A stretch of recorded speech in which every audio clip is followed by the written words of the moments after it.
The year still was 2008, and I'd been playing fruit machines for around about 4 years now. Now, at this point, I fully thought to myself that I had my foot fully through the door. Now, that's a bit, bit of a difficult thing to say. My foot fully through the door, and I could make money day in, day out, week in, week out, sustainably, and live off that amount. So for me, I was quite enjoying life. What person at the grand age of, how old was I? 21, maybe 20 years old, that could have freedom and enough money to do whatever you want with, really, to a degree. I mean, times and life was good. But I was still a little bit naive. I was still learning stuff, and I was still opening my eyes to new opportunities. And this particular day was one of them. A day in which changed the way that I'd actually gambled, because throughout all of the years that I've been playing, which was a very short time of 4 years, I'd only really stepped into pubs, arcades, the occasional casino, campsites and service stations, that sort of stuff. I'd never really been into a bookies. Now, I'd gone in there to put 30 bets on and have the odd spin on roulette, but actually sitting in there having a proper gamble was something which never ever appealed to me. I never ever thought, what's the point in grafting all day to earn yourself 100 quid, 200 quid, to then just throw it away within 20 seconds. Now, a lot of people comment on the videos that I put out saying that bookies are the worst thing ever. They're the terrible, terrible setup in terms of games, and they're just fixed and rigged. Now, we all know they're FOBTs, but there has been many, many times, and a lot of them are going to be featured in their own particular video, in which bookmakers were beaten and a lot of money was earned. Now, when I say a lot of money, I'm on about tens to hundreds of thousands of pounds for certain situations. Now, I'm not saying that's the money I've made. I'm on about different people doing different tricks. I've made a lot of money. So even though when people comment about bookmakers, I do sympathise, I really do, and I do agree with the comments because that is what the average punter would experience. But on the other flip of the coin, there's been plenty of opportunity in bookies to make a lot of money. So if you've managed to do tricks in the past on bookies, then you might well have both opinions. One, that you think they're the worst thing since sliced bread, you do your bollocks in them, etc, etc. On the other hand, you then flip back to 10 years ago when you made 50 grand out of a bookies trick. So it's a bit of it's a bit of love-hate relationship there for some people. But like I said, 4 years playing, and just to really comment quickly on these particular videos, as people can see, it's Google Maps. We're in Southsea in Portsmouth, and this is where this story is going to begin. And I'm going to utilise Google Maps for a few videos, purely because there's no emulation, there's no way of replicating the video, and also I like to sort of tell the story. So I will be using this quite a few times, and this is one of the first videos, I guess, of using Google Maps. So before I get into the trick, one really important thing which was relevant to this was the way that I was adapting as a person playing fruit machines. And every day was a learning day, and having to sell the story to a pub landlord or a bookies owner or worker or an arcade worker or owner became really fundamental, really important to be able to do that. Now, please whack in the comments for any person that used to play fruit machines of stories and ways that you used to manipulate people's opinion of yourself. Now, what I mean by that is that let's just quickly rewind to a pub. Now, certain pubs are more fire, dodgy, hot, whatever you might want to call it, than others. Small dingy pubs on the corner of some street that have loads of locals in, that they only see locals go in there, and then you've got a random person go straight into there, buys half a Coke and wins 100 quid out of the fruit machine, just looks dodgy. So it's really important that you did your utmost and your best to sell the story. Now, for me, one of the things that I used to do, especially around the town centres of Portsmouth and even Southampton sometimes, I used to wear a little bum bag. Now, I'm not talking about one of those small little bum bags that people use in recent times. I'm on about the ones that you can fit like an A3 book in. Quite big, go over one of your shoulders, dangle near your waist or your left hip or right hip. You all know the ones I mean. And I used to have one of them on me quite frequently when I was walking around. And I used to fill it full of GCSE books. Now, when I used to go to certain pubs, especially ones for doors, I used to just stare into space, like, and deliberately ignore the worker or the manager, of him asking me what drink I would like. And the reason why I did that is because I wanted him to know that I was in a bit of distress, maybe that I was worried, and I would deliberately swing my bag round to the side so he could see it. He's got books in it, and I'd fiddle with them a little bit, look down at him, and after about 30-45 seconds, I would then say, "Oh, look, I'm really, really sorry. I'm in a world of my own. I've got a massive exam coming up, and yeah, I'm just really worried. Apologize. I didn't mean to be rude. Apologies." So straight away, I've sold the story to him that I'm a student. Now, it's really, really important that he recognises my face, and he recognises it for being a student. Now, at that point, I might go, I'll have half a lager, please. Because just take the edge off it a little bit. I can't really drink because, and the reason why, deep down, is because I'm driving. I can't be drinking lager every single pub. So I'll have half a lager, and I'll be saying to him, that just take the edge off because I've got my exam. And straight away, the story has been sold. At which point then I'm going to go and play the fruit machine, a few minutes later, we'll sit down for 10 minutes, whatever it might be, and then win out of the machine, 9 times out of 10. I'll then have a choice to go and change up the money with him, and then just say, give him, he might ask me how I've got on, or whatever it might be, and I could just make the comment that it's going to pay for a couple of nights out on the piss, maybe when I pass my exam today. Tell him that I only live up in the student block around the corner. Just wherever it might be, just drop that seed. Make sure that he's aware of your face and that you are a student. And from then on, you're pretty much left alone. You walk in because he says, "Oh, how you doing, mate?" And you go, "Yeah, not too bad. Half a lager? Yeah, I'll have half a lager." Go and do the fruity. Now, it's not as easy as that all the time, but that's just one example. Other people have dressed up as builders with like high vises on and like paints on their trousers with like a hard hat and stuff like that. Walked into pubs. And like, you do look like you're a worker, and you get away with stuff. You just look like you lucked in on a machine.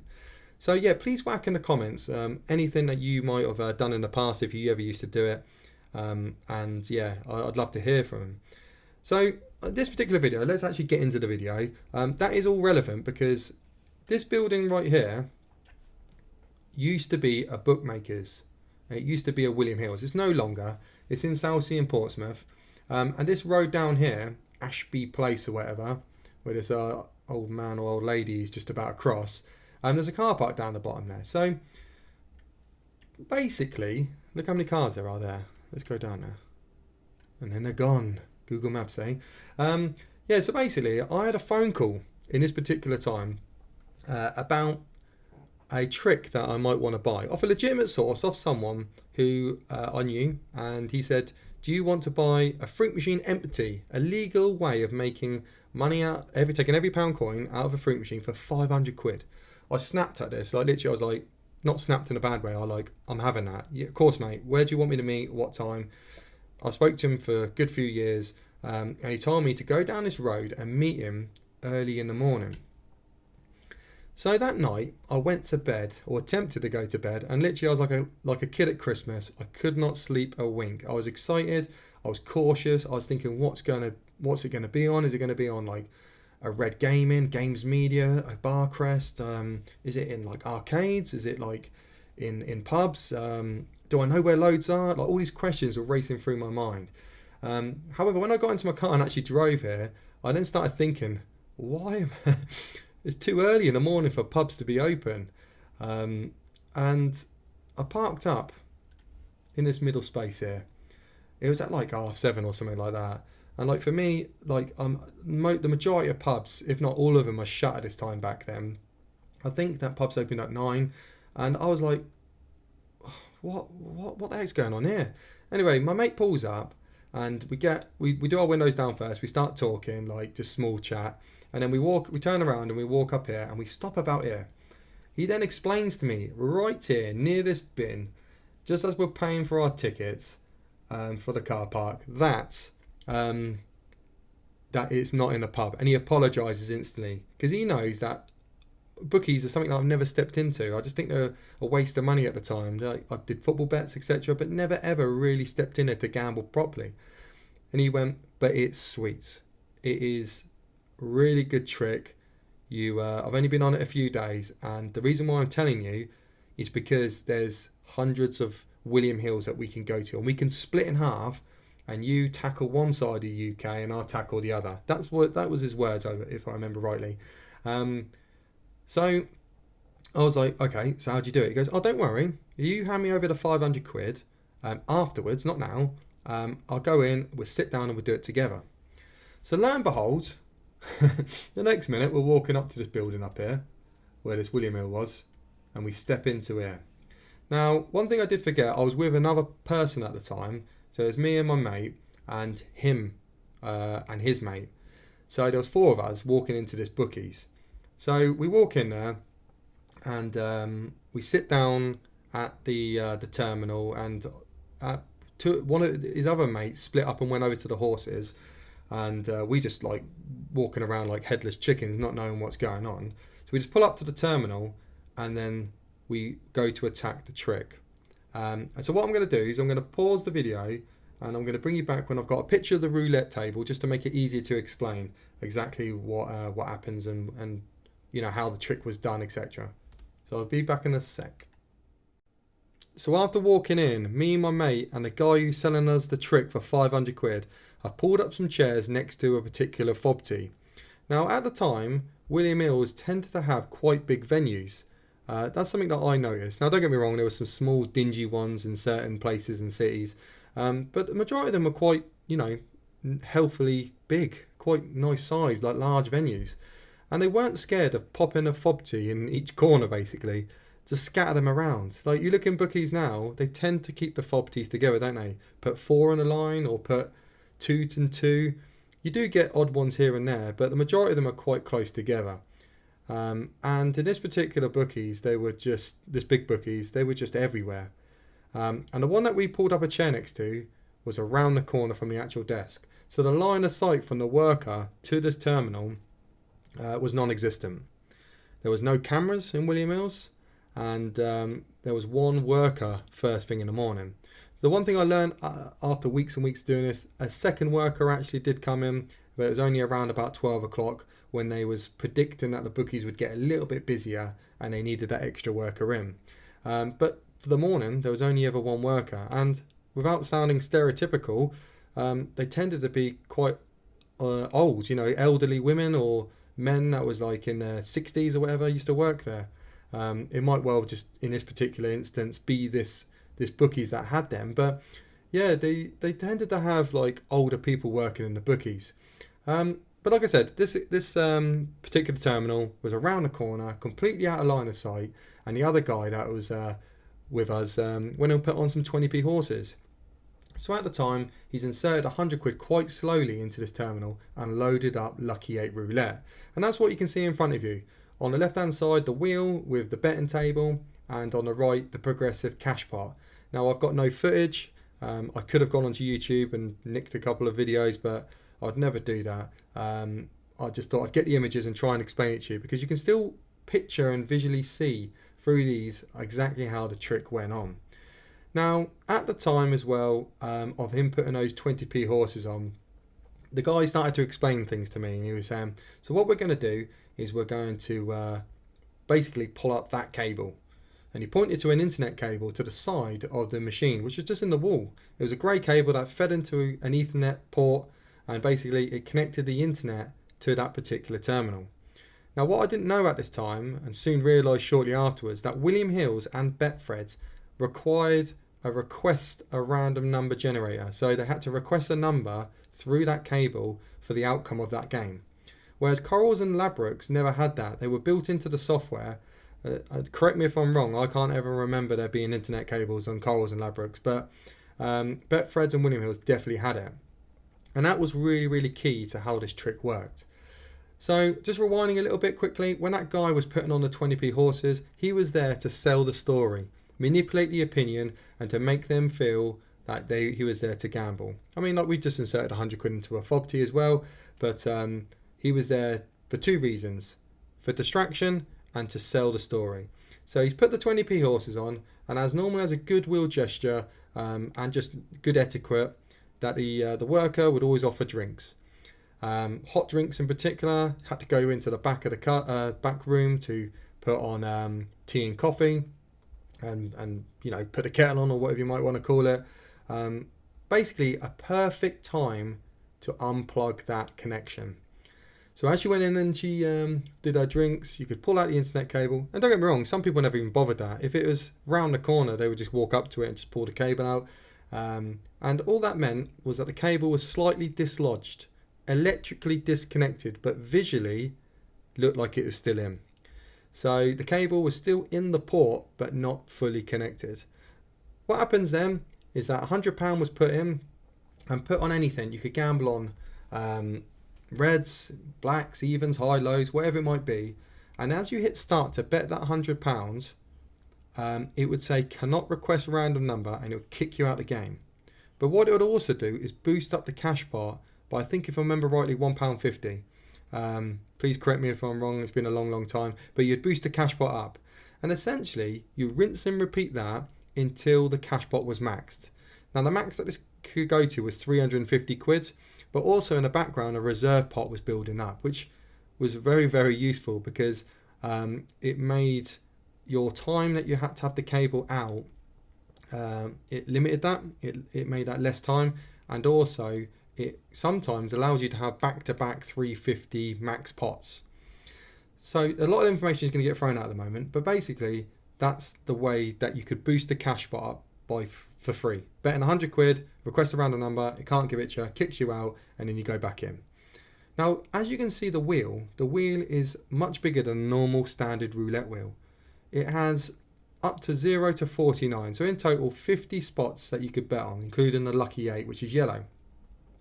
Now, this was really, really important as well because there was a certain bet that you could do which basically would not let you lose any money unless it hit 0 and 49, or if it hit lucky 8 and it lost, this progressive wheel on the right lost. So you could bet, I think it was £3. My memory's so bad now, but I used to bet on the corners here, across the corners, and I'm pretty sure that it was a £3 bet, and it couldn't lose unless it hit 0.49. And what you wanted it to do is you'd bet that £3 to chase the lucky 8. Now you knew when lucky 8 was landing because the white ball, once you've done your bet and you hit start, the white ball would start on different points of the board. Very similar to like Betfred roulette, where it starts, it lands opposite.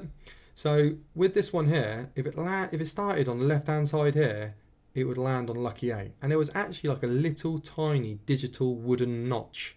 So like in wood and timber, you get like little age circles and like little different discolorations and stuff. There was a little one on the side of the wheel here. And if the white ball started on that was the little tell to say that it was landing on lucky 8. So all you'd do is that you would bet your £3 and you'd gamble away and play for that lucky 8. Don't get me wrong, sometimes it took 5 minutes, sometimes it took a few hours. There's been horror stories of people being on them for really, really long periods of time. But you basically are betting £3 to get that lucky 8. You could lose a couple of spins on 0 and 49, but in the long run, you're going to make a lot of money. Once it lands on lucky 8 though, you've got a 1 in 8 chance of it landing on the progressive pot. It needed to land it on number 8 to win the progressive pot. So again, you could have multiple lucky 8s and still not get it. But the good thing about this trick is that as soon as you won out 350, the reserve pot would kick in. So that's building up in the background, and lo and behold, that can get to like, again, 350, it could max out, or it could get to like, say, like 280, in which case you could then just pull out the internet cable again, boost it up, and boost it back to 350. It would only take like 5-10 minutes of doing that, if you're quick, and you're good to go again. So that was all shown. The £500 was handed over, and off I went with my mate. Now, at the time, my mate was pretty ruthless. He didn't care. So I just let him crack on with everything. I just did all the 20p horses and I just chilled. I was happy just sitting there and just chilling. He just did all the pulling out the cable, he did all the betting, he did everything. I just put the horses on and just chilled. I did that for two reasons. One, because he never really had an opportunity to gamble. I played all the fruits all the time if we ever went out, and he would always just be watching. So I let him crack on with it. And also, like, in my mindset, legality, I just thought, well, he's the one playing it, so like that. That's the way I saw it initially. But then I realised that sort of like I'm with him anyway, so like I'll probably get tied into it if anything ever happens. But the rules and laws around stuff at the time were really, really ambiguous. There wasn't no any set concrete laws about turning machines on and off and touching cables and stuff. Like, it was mad. Like, don't get me wrong, if you created a device and stuck it up a slot, you've mechanically created a device. Like, that is deemed as illegal. I'm not trying to justify or anything whatsoever, but there was a lot of ambiguity around the time in pubs and in venues about this sort of stuff. And there's countless people that got caught and nothing ever happened, you know, because they could not see anything wrong really in the sense of them just playing a terminal. But we split up, and for a whole month we went out and did this and made some really, really good money. And I actually travelled left and they went right, and I googled straight away all the William Hills and just written them all down on a bit of paper, postcodes, the lot, and just cracked on and went to them all. And it was a really, really good time. But all good things come to an end, and eventually I did go into one particular bookmakers, and this is the first time I actually realised that that there was more to the cable. So when the cable was pulled out, what had actually happened is that because it was disconnected from the internet, there was no connectivity visualed on the actual desk. So they have 4 screens, and one of them would actually be grey, and that was the one with the terminal out. So they started clocking on to this terminal being grey, and there was countless times where they phoned up headquarters, and the headquarters were like, yeah, there's nothing wrong. There's literally nothing wrong. Just crack on. But they soon realised that grey meant that the internet cable was out and the Lucky 8 was getting done. Multiple people at this point were doing them, and lo and behold, it got fixed. And the only way they could fix this in the short term was to glue the cables into the ports, so you couldn't pull them out. Eventually, they changed the software and everything, but the game itself, Lucky 8, remained on the terminals all the way until the laws changed and Roulette was reduced to £2. So it was around for a long, long time, which meant that you couldn't boost up the cash pot for free no more, but you could still play for the Lucky 8 cash pot if you ever saw one high. A lot of videos on YouTube, you ever type them in, you'll see them. I'll give Stop and Step some free advertisement. He was one that had a couple of videos on. I had plenty on my phone back in the days where phones looked like proper, real bad quality picture. I lost them anyway. I could never ever find them, but I had quite a few videos back in the day of catching a couple that were max 350 way after the trick. But it was a very, very good, solid, concrete trick, and it made people hundreds of thousands of pounds. I never made anywhere near that. I'm not going to go into amounts for me until a particular video at the end, and I'd like to stir some controversy, because I'd love to hear what people generally made over all their years, or they thought they made out of fruit machines. So that'll be its own separate video. But that is Lucky 8 Roulette. A great little game. And by the way, before I end it, when I mentioned about the £3 bet that I did, some people never did that. Some people bet like £1, £2, and they would cover less numbers to try and win more. Some people actually included Lucky 8 in their bet. Other people didn't, because you didn't need to. There was other cases of people covering like zeros and stuff. Like, the people did it lots of different ways. For me, a £3 bet was safest option. You could only lose from 3 squares, and one of them was not a loss every time. You know, the Lucky 8, you could win the cash pot. So a great little number. So please whack in the comments your take on the game, how well you did out of it, any bad stories that you had, any good stories, how long you played them for. It was a great little trick, and there's a lot of people that made a hell of a lot more than me, and they were on it for a hell of a lot longer. But a month on a thing like this is pretty good. So yeah, I'll leave it there, and thanks for watching. I'll see you in the next one. Ta-da.